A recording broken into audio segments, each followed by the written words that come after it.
Assalamu alaikum class, how are you all? I hope you are fine inshallah. Open your science textbooks. Today we have to read chapter number 1, what is science.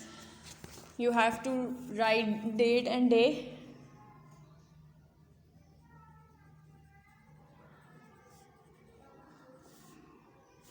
Date and day.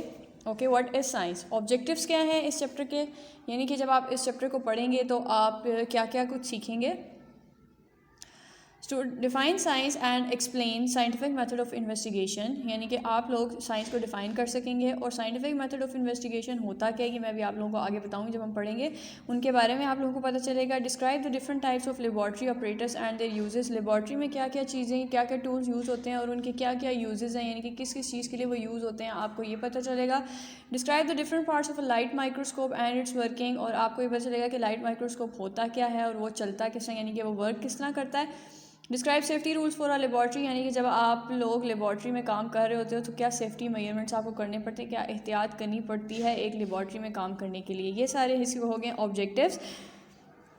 Read and share. Allah says indeed in the creation of heavens and the earth and the alteration of the night and the day are science for those of understanding.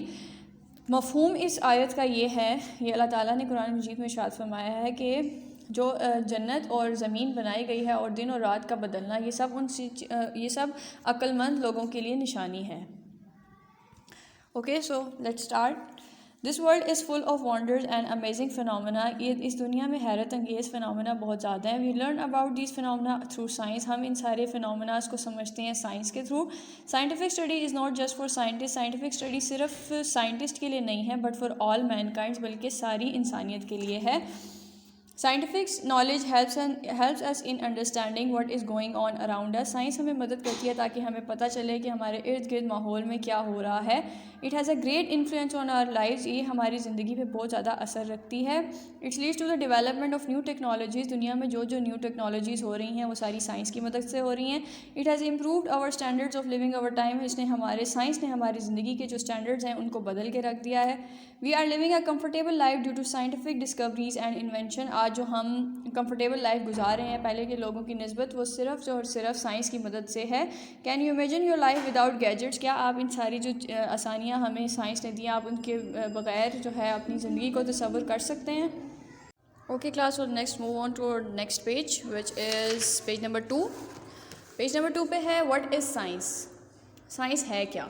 The word scientia is obtain from a Latin word scientia meaning knowledge. Science जो है वो एक लातीनी ज़बान से word लिया गया है scientia से, जिसका मतलब है knowledge. Science is a systematic and logical approach to gaining knowledge of the universe. Science एक सिस्टमैटिक और लॉजिकल अप्रोच है, यानी कि साइंस में जो भी काम होता है वो सिस्टम के थ्रू होता है. और ये लॉजिकल अप्रोच है, यानी कि जो भी हम बात करेंगे वो लॉजिक के थ्रू करेंगे. हमें दुनिया की इन्फॉर्मेशन लेने के लिए, इस कायनात की इन्फॉर्मेशन लेने के लिए जो हम सिस्टमैटिक और लॉजिकल अप्रोच यूज़ करते हैं उसको हम कहते हैं science. Scientific knowledge depends on evidence. Science की जो नॉलेज है वो एविडेंस यानी कि सबूत पे होती है. Evidence is collected through different means like observations and experimentation. और हम इन सबूतों को किस तरह ढूंढते हैं, ऑब्जर्वेशंस करके, यानी कि हम ऑब्जर्व करते हैं अपने इर्द गिर्द कि क्या हो रहा है. एंड एक्सपेरिमेंटेशन, फिर हम उस पर एक्सपेरिमेंट करते हैं, which leads to scientific theories and laws, जो कि फिर साइंटिफिक थ्योरी बन जाती है और लॉज बन जाते हैं, कानून बन जाते हैं. A proper method is use to carry out scientific research. एक प्रॉपर मेथड के थ्रू हम साइंटिफिक रिसर्च करते हैं. साइंटिफिक मेथड ऑफ इन्वेस्टिगेशन क्या है. Scientist use a series of steps to solve a specific problem during the research. Scientist को जब कोई रिसर्च करनी होती है वो एक पूरा सीरीज़ ऑफ स्टेप को फॉलो करते हैं कोई भी स्पेसिफिक प्रॉब्लम को सॉल्व करने के लिए. The steps are called the scientific method of investigation. इन स्टेप्स को हम कहते हैं scientific method of investigation. Let's study the steps. आए अब हम इन स्टेप्स को देखते हैं कि इसमें होता क्या है. Step 1, asking a question. Step 1 है asking a question. The first step in scientific investigation is to ask a question. सबसे पहला जो स्टेप होता है किसी भी साइंटिफिक मेथड में वो होता है सवाल पूछना. Thoughtful questions come from a vigilant observations using all the 5 senses. हमारे जहन में ऐसे ख्याल आते हैं जब हम किसी भी चीज़ को बहुत ज़्यादा कीनली ऑब्जर्व करते हैं, विजिलेंट होकर हम जब उसको ऑब्जर्व करते हैं, अपनी सारी 5 सेंसेस यूज़ करते हैं, तब हमारे माइंड में क्वेश्चन रेज होते हैं. Observation leads to question. इस तरह के क्वेश्चन होते हैं such as why, when, how, what, where etcetera. यानी कि हम कोई भी काम अगर देखते हैं तो हम ये सोचते हैं कि क्यों हो रहा है, कब होगा, कैसे होगा, इसकी क्या वजह होने की, कहाँ पे होगा, ये सारे सवाल होते हैं जो हम ऑब्जर्वेशन से रेज़ करते हैं। फॉर एग्जांपल उन्होंने एक मिसाल दी है कि how does calcium deficiency in our body affect our health, के हमारी बॉडी में अगर कैल्शियम डेफिशिएंसी हो जाए तो इसका हमारी बॉडी पे क्या अफेक्ट पड़ता है। टू आंसर दिस क्वेश्चन, इन क्वेश्चंस के आंसर ढूंढने के लिए information is gathered in the form of facts. हम फैक्ट्स के थ्रू जो है इन्फॉर्मेशन को इकट्ठा करते हैं। This collection of facts is called data, और जो फैक्ट्स हम इकट्ठे करते हैं हम उसको कहते हैं data.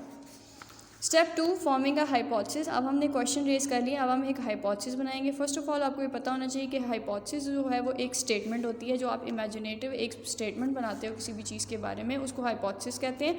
After collecting data a statement is formulated. आप जब डाटा कलेक्ट कर लेते हो उसके बाद आप एक स्टेटमेंट फॉर्मुलेट करते हो। This statement is called a hypothesis, इसको हम हाइपोथेसिस कहते हैं। The formation of hypothesis is the second step in the scientific method of investigation.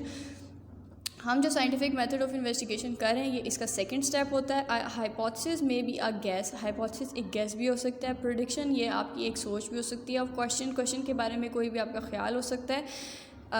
कोई भी क्वेश्चन पूछा जाए तो आपके बारे में उसका ख्याल हो सकता है। The possible hypothesis for the question above is, जो ऊपर वाला सवाल उन्होंने पूछा है कि how does calcium deficiency in our body affect our health, तो उसके बारे में हम हाइपोथेसिस बना सकते हैं कि कैल्शियम डेफिशिएंसी वीकन्स और बोन्स। ये हमने हाइपोथेसिस बना दिया कि अगर कैल्शियम डेफिशिएंसी हो जाएगी तो इससे हमारी हड्डियाँ कमज़ोर हो जाएंगी।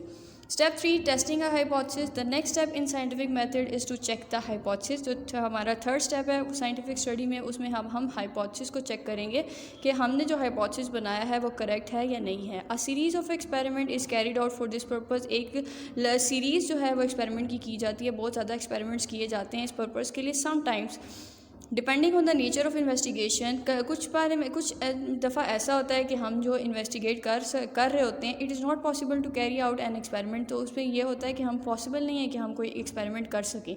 इन such cases the hypothesis is tested by making detail observation. ऐसे केसेस में हम जो है अपने हाइपोथेसिस को टेस्ट करते हैं और ज़्यादा ऑब्जर्वेशंस करके, डिटेल्ड ऑब्जर्वेशन करते हैं ताकि हमें पता चले कि जो हाइपोथेसिस हमने बनाया है वो सही है या नहीं है। Next step is step 4 is analysing result. Data is collected after the completion of the experiment. Data को कलेक्ट किया जाता है, एक्सपेरिमेंट्स के बाद जो रिजल्ट होते हैं उनको एक डाटा की फॉर्म में कलेक्ट किया जाता है। In the next step data is analysed and the results are presented. इसके नेक्स्ट स्टेप में डाटा को एनालाइज किया जाता है, उसकी जो है रिजल्ट्स निकाले जाते हैं और उनको ग्राफ और टेबल की फॉर्म में प्रेजेंट किया जाता है। Step 5 is drawing conclusion. The result of experiments में और में नॉट सपोर्ट द हाइपोथेसिस। अक्सर ऐसे होता है कि जो हम एक्सपेरिमेंट कर रहे होते हैं वो हमारे hypothesis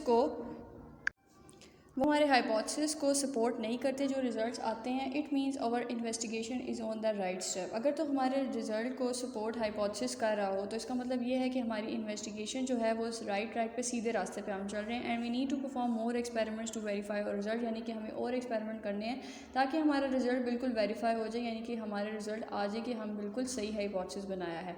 now the hypothesis become a theory. अगर तो हमारे रिजल्ट वेरीफाई हो जाते हैं तो हमारा हाइपोथेसिस बन जाता है एक theory. If the result does not support the hypothesis, अगर हाइपोथेसिस को रिजल्ट जो हमारे आ रहे हैं वो सपोर्ट नहीं कर रहे हैं, यानी कि हमारे रिजल्ट कुछ और कह रहे हैं और हमारा हाइपोथेसिस कुछ और कह रहा है, तो we need to change our procedure. तो हमें अपने प्रोसीजर को चेंज करने की ज़रूरत है।